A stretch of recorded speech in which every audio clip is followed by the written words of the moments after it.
Skin aging, of course, is not only skin aging by itself, but you have different skin aging phenotypes. You can think about wrinkles, pigmented spots, red vessels in the face, but also sagging of the skin.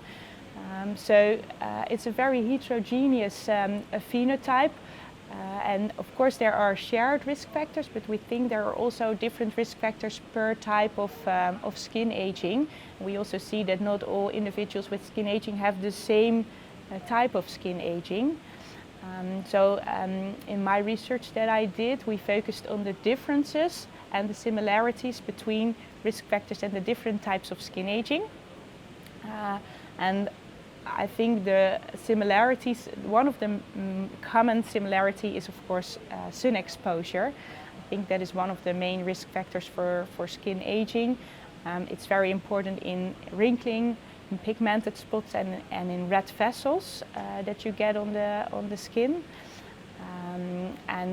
For example, smoking is also a very well-known risk factor for skin aging.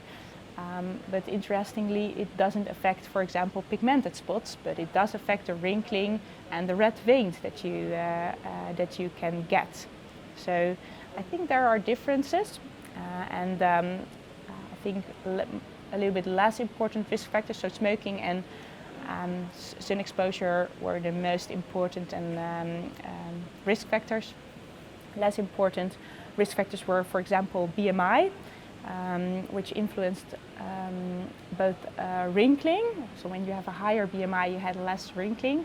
For sagging of the skin, we know the most important risk factors are bone loss and fat loss of your skin.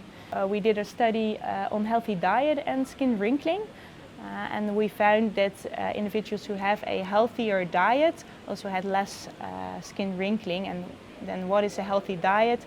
So it was a diet based mostly on plant products, fruits, so grains, but then with whole wheat, oils. So the less healthy diet who had more wrinkles was more a diet based on meat, milk products, sauces, salt. I think it's the usual less healthy diet. And we try to also adjust for many other risk factors, because you could think that when you have a healthy diet that you have a healthy lifestyle, and of course those are confounders, and we adjusted for physical activity, BMI, high blood pressure, smoking, light skin color. So we had many adjustments, and still the healthy diet individuals had less skin wrinkling. So you could think that the healthy diet is good to prevent your wrinkling, but we are not completely sure that there are extra confounders which we didn't adjust for that healthy lifestyle avoid skin wrinkling, but that's also a nice conclusion. Actually found that people who exercise a lot had a little bit more wrinkling. So that was a co-committed finding. We didn't investigate it per se, but of course that physical activity was a risk factor in our healthy diet study.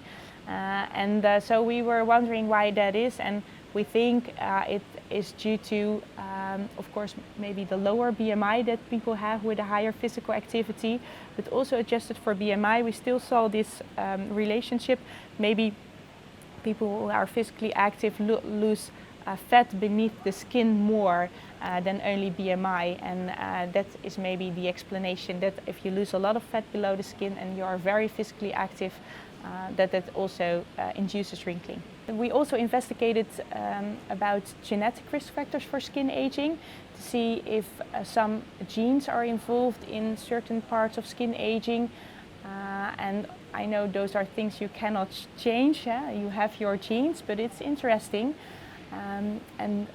One thing we found is that, for example, the skin color genes, and especially MC1R, is related to a lot of skin aging subtypes. And then you can think, okay, light skin color has more skin aging and earlier skin aging, but also independent of the skin color, MC1R was related to more pigmented spots in the skin. And also more skin wrinkling. So we think that also pigmentation genes might be important, light skin color genes in getting earlier skin aging, although this is something you cannot prevent.